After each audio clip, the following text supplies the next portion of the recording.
Good afternoon, everyone. It's so good to see you here. Thank you for joining us for our 2026 Good Neighbors Grant Proposal Information session. We appreciate your time and hope that this session will be useful to you as you consider applying for Good Neighbors Grant. I would like to take a moment here to introduce our team who helped put this webinar together. Thank you to Rivaldo Moran Salguero, our amazing graduate student intern, for all your assistance, and the fabulous Don Kita, project administrator. Thank you both so much. My name is Dr. Carolina Castillo, Executive Director of Development, and we're all just pleased here to be here guiding you through the Good Neighbors Grant Program today, as well as between now and the deadline of March 24th, which date you will be hearing a few times throughout the information session as a reminder. Today we'll be covering the Good Neighbors Grant application that is now open and it is available online. And if you haven't already done so, you can visit our website or visit commongrantapplication.com to view the grant application. We will be touching on, here's our agenda for today. We will be touching on the grant program briefly, our objectives, the Good Neighbors Grant eligibility requirements, funding guidelines, reporting requirements. We'll talk about what do the grant reviewers look for in the grant rating criteria. And there's a sample budget that Dawn has prepared and will talk us through to help. That's one place that can be a little challenging sometimes. So we want to be sure that you are fully comfortable with the budget that is available in the grant application. We'll go through the grant timeline and also discuss the approved Good Neighbors fiscal sponsor. And also just a quick housekeeping item. The Q&A function is open. And I see our first question here from Emmett. Thank you so much. Yes, this presentation is being recorded and it will be shared with everyone who attended and also those who did not attend but were invited. And we will post the recording of the grant webinar on our website. Give us a day or two to get the recording down and prepared for public dissemination. And so we'll be sharing that with you along with the slides as well. We'll share the deck. So thank you for that question, Emmett. All right, so again, please feel free to submit your questions in the Q&A. We'll do our best to answer them as we go through the information session. And we also will have allocated some time at the end of the grant webinar to go ahead and respond to questions. So please, this is a great time to ask whatever it is that you would like to know. So the Good Neighbors Grant Program, we're very excited that we've been celebrating over the last few months a major milestone for USC and for Good Neighbors. This past year marked our 30th anniversary of USC coming together, working alongside with our community and dozens of community partner organizations, many of whom are here on the call, so thank you so much. And we working together to strengthen educational pathways, improve health and wellness, work on sustainability efforts and workforce training. So thank you so much. We truly value your partnership this year and are looking forward to this next year. Collectively, we've raised over $30 million through the generosity of university, faculty, and staff who support Good Neighbors. And we have funded over 1,100 grant applications. This year, we have $925,000 available to award, which is under the $1 million that we distributed last year. We are very pleased to continue funding the important work that you're doing in our communities, and again, to work together towards a path forward during these times of uncertainty, which also can bring opportunities. New this year, we're very excited to offer a new option in the grant application for continuing partners, which takes us to our next slide. When you log into the commongrant.com application site to access the grant application, which is it's only available online, and if you need assistance with that, we're happy to help you. You will find a new and returning grant application form. And so we were working very hard and very diligently this year to lighten the load and the burden of grant writing and submitting the grant application. I'm going to start with the second bullet. The returning Good Neighbors grant application is for current grantees. So if you currently have a grant today, that is you, and anyone who applied last year in the 2025 grant cycle. When you log in, you will have the option of completing the returning grant application. That will allow you access to an auto-filled or pre-filled grant application that contains all of the past grant information from your previous year. You can also fill out the new grant application, but then you have to enter all the information new. This is a blank application, and the new application is intended for new grant applicants to Good Neighbors who have never been funded, or to grant applicants who were funded prior to the 2025 grant year. So if there was um, a gap there in funding, then we were not able to load that information just yet. But we're working on that to hopefully have that work in the future. And again, just as a reminder, the deadline is Monday, March 24th. We have a interesting time here listed, 4:59 p.m. Pacific Standard Time. And why is that? Because the system shuts off automatically at 5 p.m. When the clock strikes 5, the system shuts off.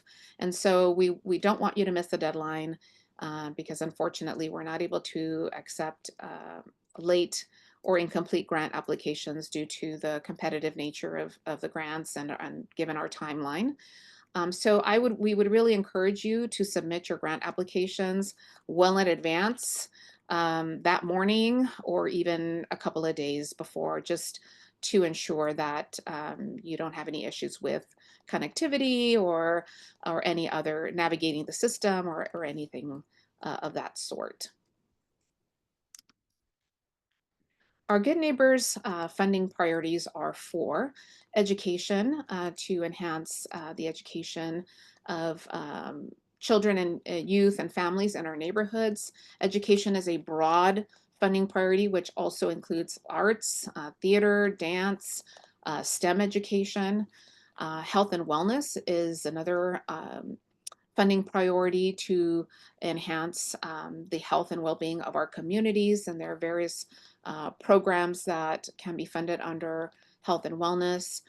Workforce and economic development is also important to fund programs that assist with training and helping individuals achieve or obtain living wage jobs.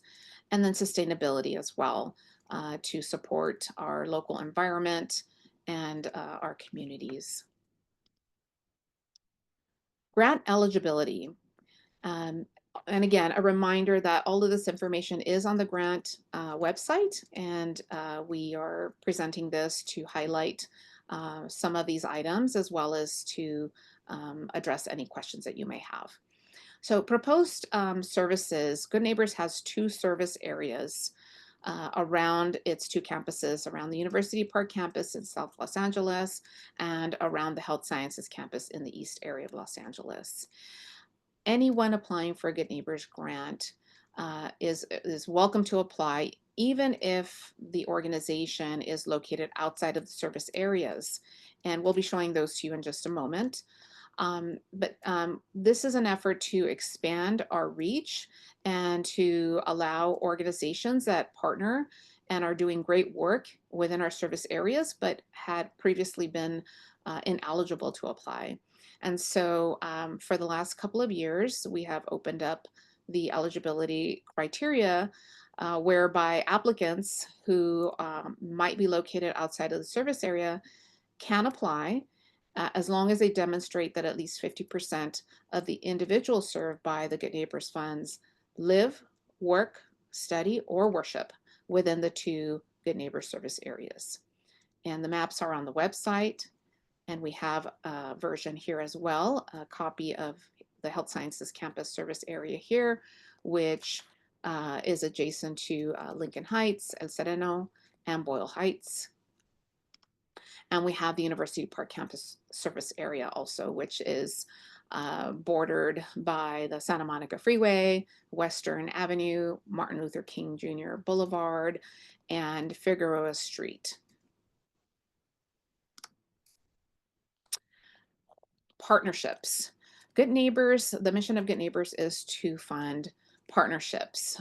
You'll notice in the grant application, there's a section for the lead USC grant partner, lead community partner, and also other partners. And so we are very, very interested in funding partnerships between someone at USC, a collaboration between USC and a community-based organization, or school, K through 12 school, or college. But any nonprofit is eligible to apply for a grant in partnership with USC. What this does is it really adds value to the grant dollars. So it becomes more than a grant. It becomes a partnership that allows for additional collaboration, in-kind contributions and effort and time. And we have found that this model allows for a much more value-add approach to the grants. Preference will be given to applications that demonstrate a partnership at the time of application. So when you submit your grant application on March 23rd, all right, a day before, or March 21st, the Friday before it's due, and you include a Good Neighbors, a USC partner, as well as a community partner, those applications will receive preference. Now, we do accept applications if it only contains a community partner filled in or a USC partner filled in, and not the other. We will still review, the grant review committee will still review the grants, and they will be considered, but they will be expected to receive or be expected to demonstrate a partnership at the time of the grant award. Okay, in terms of funding, and we see our little dollars there, compensation for an operating cost. So Good Neighbors allows grantees to, or grant applicants to apply for funding for up to 50% of which can be used towards operating costs. We trust you that you are going to be using the funds for what is most important in your organization. And so up to 50% can be used towards operating expenses, with the other 50% going towards services and programming. We only are able to fund direct services. So this grant is really intended to provide services to our communities. If you are looking for a grant to fund a research or an assessment or a planning grant, or a for-profit venture, then Good Neighbors would not be a good fit for that proposal. In terms of funding guidelines, there are a few that we want to cover here. The grant period, it is a one-year grant cycle, and so funding is for a one-year period from July 1st to June 30th. The grant funds will be issued to a nonprofit partner or the fiscal agent named in the grant application. Funding is not allowed to be redistributed or subcontracted or regranted, and also unallowable is using Good Neighbors funding for compensation to faculty or staff. Compensation can be made to USC or community employees. I'm sorry, USC or community students, but not to university or faculty staff. Their contributions are welcomed as in-kind, and you can list that in your grant application, and Dawn will be talking a little bit more about that. The approved hourly wage minimum for the grant application is $35. So you can use that as your calculation. If you have a different rate that you need to use, depending on the type of service that's being offered or being market driven, then please provide justification in your budget justification document. For returning grantees, and really I'll add for new and returning grantees, a competitive grant proposal will demonstrate outcomes, will demonstrate a proof of concept and a track record of success. So please include that in the grant application. If you are um, editing or modifying last year's grant application based on the auto-filled grant, please also make sure you can go in and update those numbers or update any qualitative information or quantitative that you can provide. That is really important, and it is used in the um, ranking and scoring that is conducted by the review committee, which we'll be talking about in just a moment. Again, please ensure your grant application is complete. We are not able to accept incomplete or late applications, unfortunately. There are 3 forms that are required as part of your grant application. The budget form is included in the grant application for download, as is the staff bios page. It's a Word document that you can download. It provides a little bit of guidance on what to include for bios. We just want a brief synopsis of the individuals and how they're contributing to the grant, along with a budget justification, which is not a document. That is something that you can format on your own using a Word document. The reporting requirements. So that's often a question, is what are the reporting requirements for the grant? There is a mid-year progress report that is due. It covers the first 6 months of the grant, and that is normally due in January. What it allows us to do is collect information on the progress that you're making. It allows you to share the great stories about the individuals that are being served by your programs and the impact that you're making, so that we can also help to amplify those stories in our newsletters, monthly newsletters, and our campaign marketing materials, and on our website. So we want to be able to amplify the great work that is being accomplished. And then there's a final performance report as well, which is a cumulative report for the entire year, and that is due 30 days after the grant is terminated or the grant ends. All of these reporting, both of these reports are also going to be located on the Common Grant application, and you will be informed of that if you are awarded. The program narrative. So now, as we're getting into the grant rating criteria, this is the actual criteria that our grant review committee uses to score the grants. Our grant review committee is an incredible, diverse group of individuals comprised of faculty, staff that represent the health sciences campus, the University Park campus. They represent various academic units and departments, and they contribute their time, and they're also supporters of Good Neighbors, and they serve on this committee to evaluate each grant.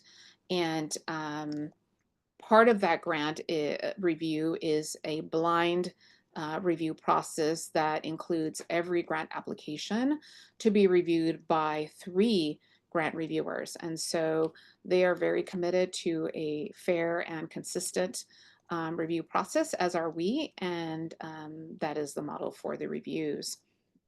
We talked about the community partnership, university partnership. That can also include involvement of student volunteers, whether they're USC student volunteers or other student volunteers. That is a great way for them to develop leadership skills and participate in these grants. And oftentimes we also have grants that are led by student organizations. And so we encourage student and volunteer involvement.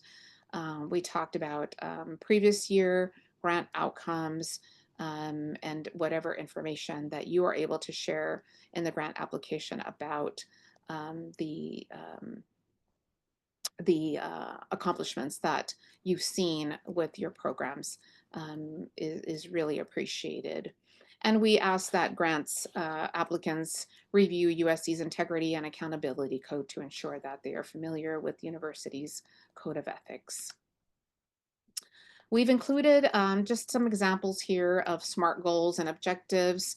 The goals and objectives section of the grant application can sometimes be a little tricky, or there's often questions here about what to include. So we've provided an example here. The grant application also provides a couple of examples, and we are available to work with you as well and help you work through any goals, or if you have 10 goals and you need to narrow it down to 3, we can help you work through that. Grant rating criteria in terms of methodology. And so the methodology section will be asking about the participants, the targeted audiences that you're going to be working with. We'd love to help everyone, but we know funds are limited, so you will be very strategic in how you're using your funding and working with partners. And so this is the space for you to tell us about that, and ensuring also that the individuals that are being included in the grant application are appropriate individuals for the services that are being provided. It's also a space for you to talk a little bit about additional staffing, volunteers, a number of hours, who they are, and that also allows the committee and allows us to see just the full breadth and scope of your program and your organization, and providing the data for the population being served. There's space for that as well. Outcomes. So we did touch a little bit on outcomes already. Again, this area, I'll just say in the past, this is an area that we want to highlight as part of the grant information session to ensure that everyone's putting their best foot forward here, and that the outcomes that are listed, ensuring that they are in alignment with the grant narrative, for example, ensuring that there's consistency throughout the grant application between the narrative, the outcomes, and the budget. So if you have outcomes and there's no mention of them in your budget, that may raise questions about, how are you going to accomplish this if there's no funding allocated to it? Things like that. So those are just some examples, but again, happy to speak with you one-on-one if you'd like to discuss any of these. Again, clear indicators to measure the progress that you expect to have and what you hope to accomplish with the grant funds over the year of the grant cycle, and not being overly ambitious, but also ensuring that there are measurable, there's a measurable impact. Now we have the budget, and I'm going to turn it over to Donkita, who will walk us through the budget. Okay. Hi there. Thank you so much for being here today. Just a couple of the overview of the budget, because everyone is concerned about the budget. Good Neighbors should not be the sole funder of any particular program. Good Neighbors is meant to support and highlight and help, but it does need to include other funding, whether that's additional grants, in-kind support, non-cash contributions by all partners in a partnership, include time and effort, materials, and supplies. One thing to note is contingency line items are not allowed. There are things that happen, but please don't be adding just in case line items to your budget because those would not be approved. Um, the budget should clearly support the program activities and outcomes. Again, this is about delivering services and not anything along the lines of a research program or anything like that. Um, communitypartners.org is the authorized non-partner fiscal agent for Good Neighbors grants. If your organization is not um, in a position to handle the funding itself directly, there's HR elements involved. They can help you with that. If you're just already at limit and your organization is a nonprofit involved in your partnership is not able to handle it, you should make arrangements with communitypartners.org, and we'll go into that later. Um, please keep in mind that it should be cost-effective, reasonable cost per participant, and providing the justification where appropriate. Good Neighbors funded programs, the money is coming from our faculty and our staff, our colleagues, and the committee is very, very cognizant that they are to be good stewards of their colleagues' funds and making sure that it's the best possible use of the contributions of their colleagues. So this is the one page, very simple um, grant application proposal program budget sheet. It is an Excel document. As you see here, it has along total project, it says 0 because there's nothing along all the lines.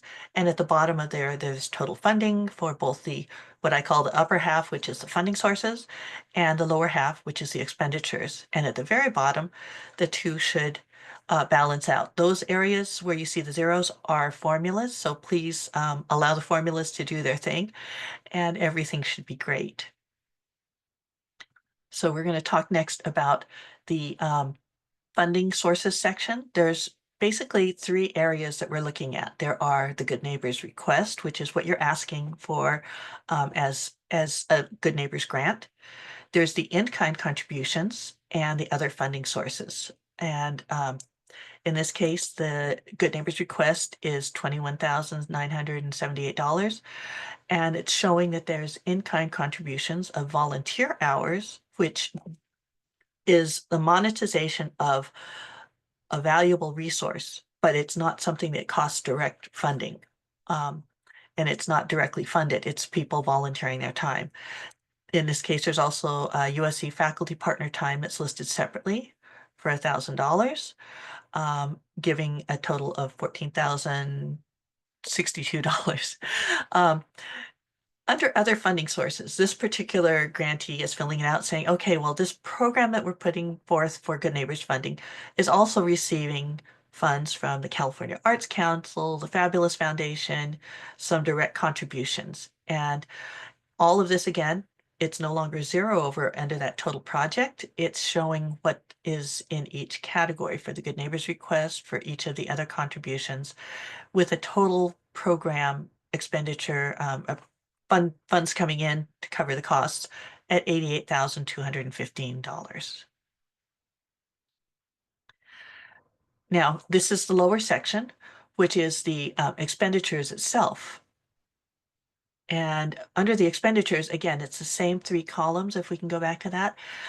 It has how the Good Neighbors funds will be expended. Some of it will be 10,000 is under salaries and wages. It'll 6,000, 4,000. So that subtotal is provided there in the shaded line. And then it also shows where they've got some in-kind contributions of work studies and community volunteers and the faculty partner, and then how that funding from the other sources is being applied to the nonprofit salaries, the teaching artist, all again going into the personnel. Down below, there is the non-personnel or the supplies, other elements, including in this case, the nonprofit does not have the bandwidth to be able to, handle this grant piece on its own, so they're using the non-personnel. nonprofit fiscal agent community partners. And when you compute that 9%, that $1,978 is the amount. Um, and the lovely thing is when you look at everything, how it adds up, it comes out to the same amount as the fund rate that the funds noted at the top, and that bottom net excess at the bottom is zero all the way across. Please, again, turn this in Excel because otherwise we have to start doing computations and that just slows everything down. We appreciate it when you stick to that. Okay.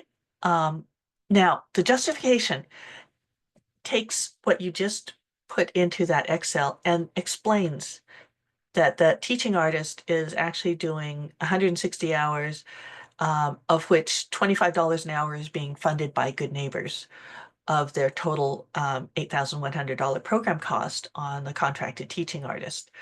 The same for the arts educator. They're contributing 50% of their full time to the oversight, and that's coming out at $6,000 for the Good Neighbors portion. Um, Again, supplies, equipment, all of these are itemized out so we can see that it's not $1,900 for 5 t-shirts. It's actually covering, the art supplies for 80 youth and teen mentors, and 600 for 60 program t-shirts. Um, in this case, there's a portion for occupancy and equipment and software. These are the items that are being covered by the Good Neighbors funding. When you go to the next section, you'll see that the funding in the in-kind on the next is covering. Sorry, I missed that piece. The in-kind and the other expenditures are also broken out so that there's a sense of how all of those pieces fit together and what's being covered. Just a reminder on the required documents. Um, the organizational documents, the nonprofit will require a tax determination letter, in other words, showing that it's a nonprofit. Please be aware, K-12 schools are exempt from this.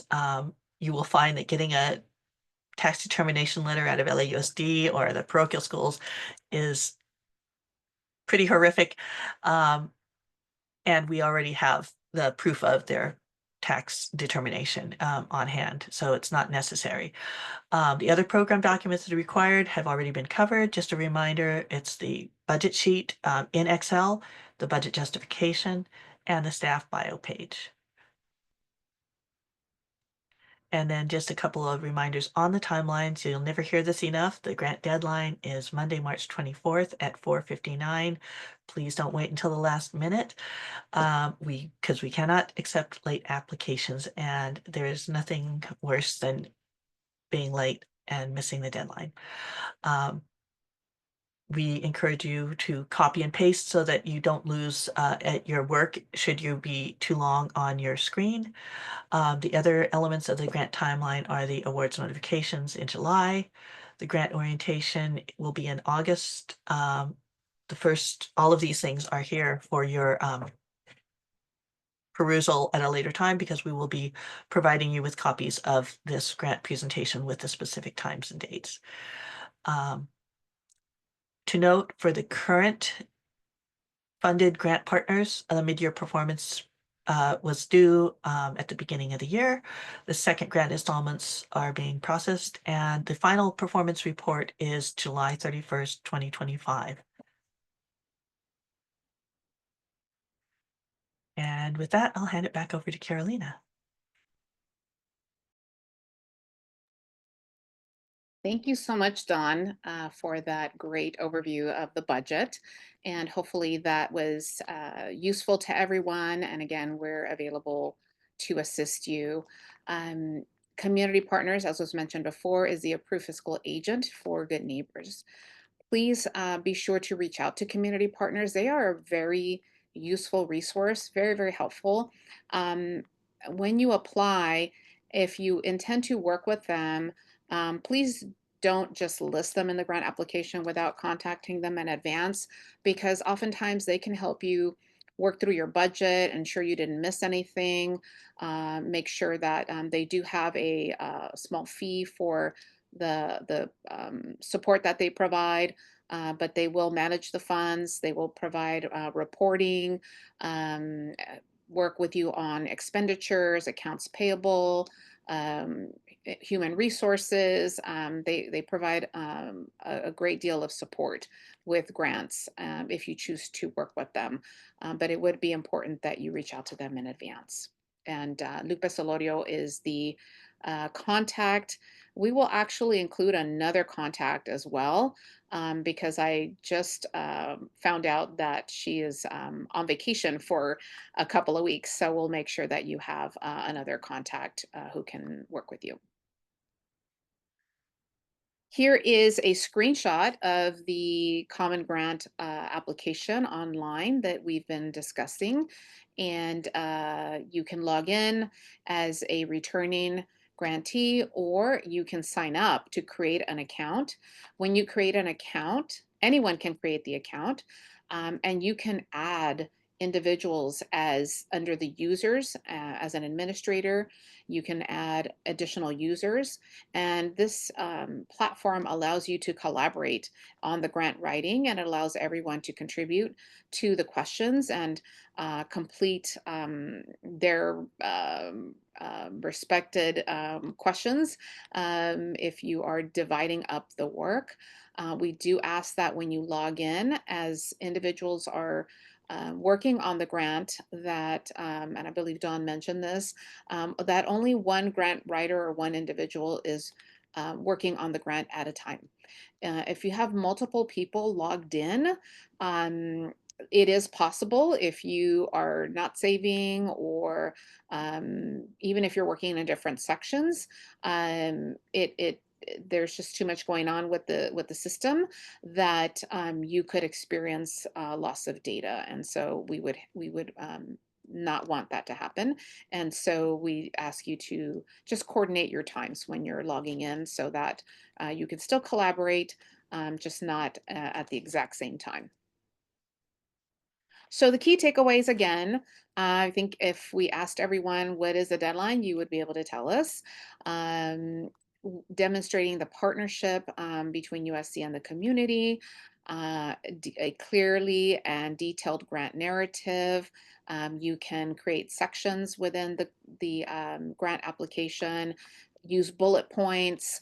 Again, our grant review committee, they're going to be reviewing a lot of grant applications. And so the as clear and concise as you can be will really help your grant application move forward with the least amount of questions, and possibly points being deducted if they're not able to find the information in the grant application easily. Again, ensuring that all of your attachments are uploaded correctly and in the correct spots within the grant application, and just double checking that the services you're proposing do meet all of the grant eligibility requirements, including the service areas around the health sciences campus and University Park campus neighborhoods. And those are the main takeaways. There was a lot of other information mentioned here, so it's all important. We'd like to take a moment to thank you now for attending the grant webinar, and we will continue to stay on for a few more minutes. We've been answering some questions here, and we see other questions coming in, so please continue. And maybe what we can do is, since we're no longer presenting, Don, can we maybe just read the questions out loud? And uh, Rivaldo, would you like to jump in? Yeah, we have received a couple of questions. I'll just start out with this one. Do you have a maximum funding request amount or a maximum amount of winners slash recipients? Okay, yes, thank you for the question. It sounds like that's a two-part question. So in terms of awards given out,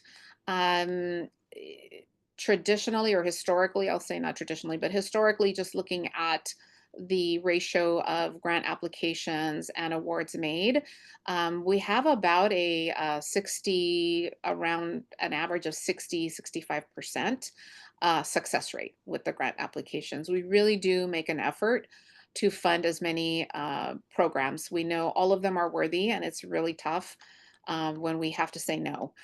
So we do our best to fund as many continuing and new programs. In terms of the grant award amount, given the limited funding that we have this year, it's reduced from last year because of the amount of funding available and just the competitive nature of the grant. On average, the ask, especially for a new grantee, is around 20,000. But again, just take into consideration um, the current state of affairs in terms of funding availability. And we're happy to speak with you also if you'd like to talk through what is the best amount, or if you have different initiatives, which one is the one that is the best fit. We're happy to chat with you about that. Great. Thank you, Carolina. The next question I have here, someone asked, will we be able to reach out to you as we create our proposal if we have any questions for clarification? Yes, absolutely. We are available. Our contact information is on the screen.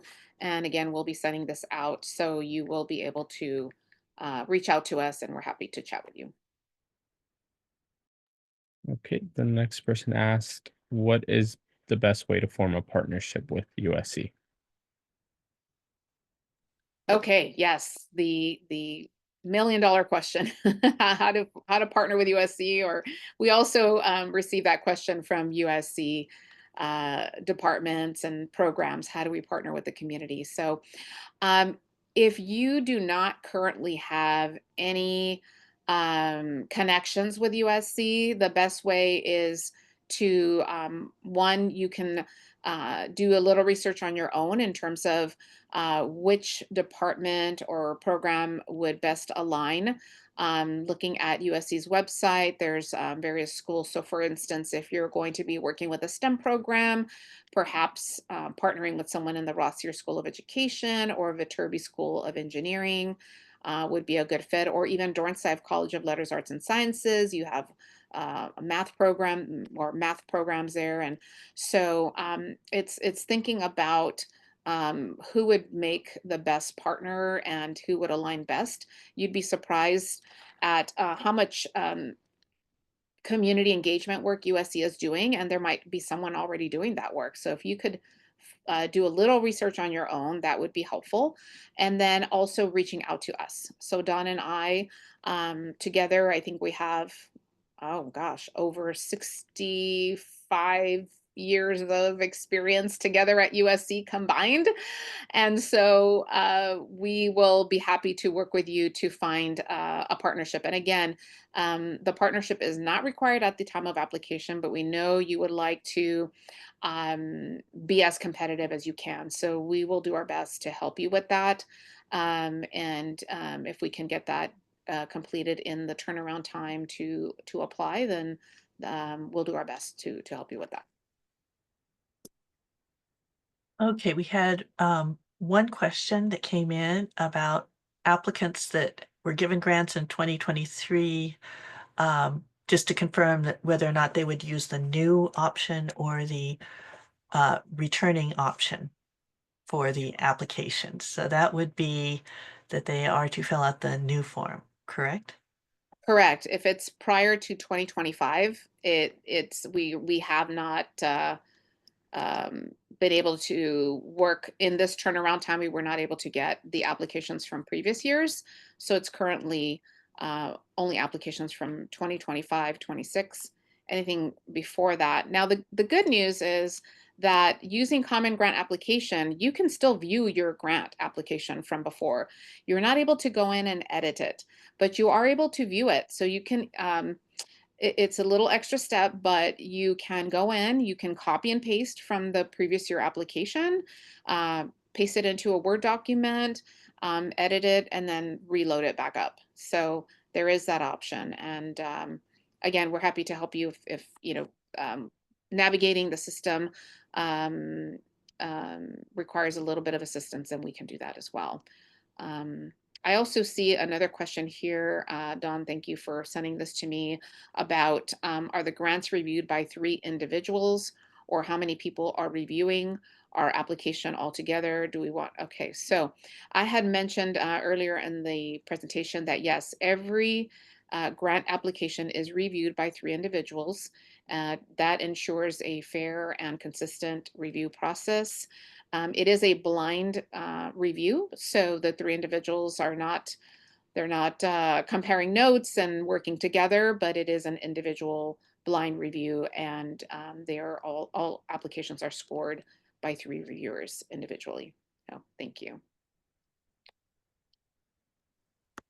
Okay, so someone said, so if we include volunteers as a funding source, we should then include that funding being used to pay the volunteers. And pay is in quotation. Okay, I'm not sure I understand the question, if volunteers are included as a funding source. So if you, I'm not sure, and I see Emmett ask that question. We can also speak offline about this if you have a kind of a unique situation. But um, if volunteers are contributing to your program and making gifts as um, monetary gifts to run the program, that is a funding source. But you don't need to include them as uh, funding to pay them. So I mean, I'm not sure if that's what is being asked here. You can include gifts from volunteers or alumni or anyone in your funding sources. If you have volunteers who are donating their time, you would want to monetize their time, how many hours they're contributing, how many days, how many volunteers. And there's a table, a matrix in the grant application where you can outline that and calculate that. Then you can calculate based on the amount of hours that are donated in time, you can calculate that as an in-kind contribution in your in-kind column within the budget. So hopefully, I hope I answered your question, Emmett.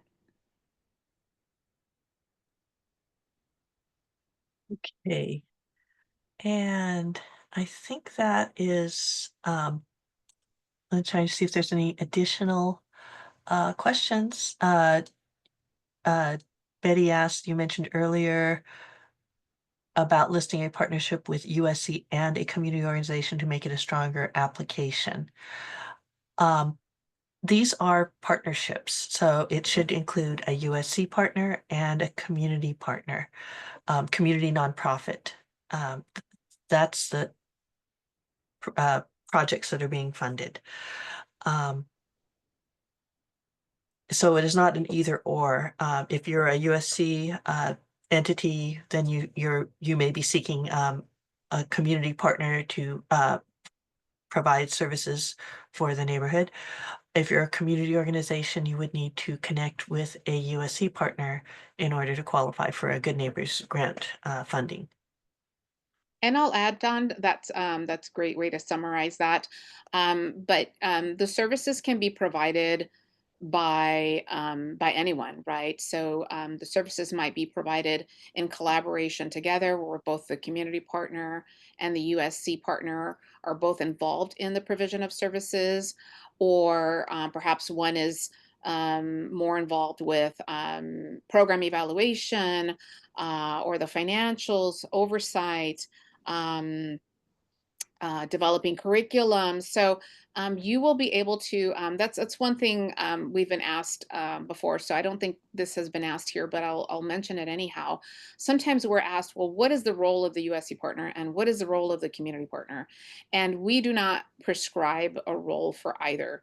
We really want to support collaborations. And so we do not prescribe what either partner does as a part of what their role is in with the grant or what kind of support they provide. We really look to you as a grant applicant to tell us, this is my role as the community partner, and this is my role as the USC partner. And those can vary from grant application to grant application. It just depends. It's a great way for everyone to bring their talents and their gifts to the table, whatever those are. And so it does allow for that type of flexibility in outlining the role of each.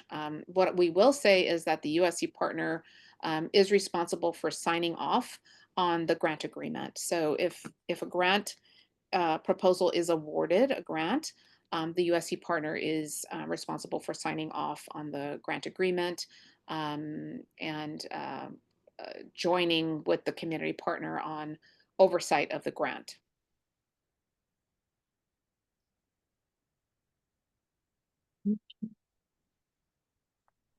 And I think that's pretty much all of the questions that we've been able to pull from the questions and answers. All right, looks good. Some really great questions, folks. Thank you so much for joining us. Thank you, Curtis. Thank you, everyone. I see so many returning faces and names and a lot of new friends. So we look forward to meeting you all and look forward to reading your grant applications.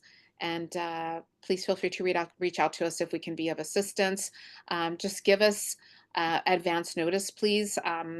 We have in the past received a budget or a narrative 2 days before the grant is due, and that doesn't always give us enough time to turn it around and provide feedback because we receive many of these types of requests. So we want to make sure that we're able to respond to you in a thoughtful and timely way so that you can complete your application. So thank you again, and good luck. And as we say at USC, fight on.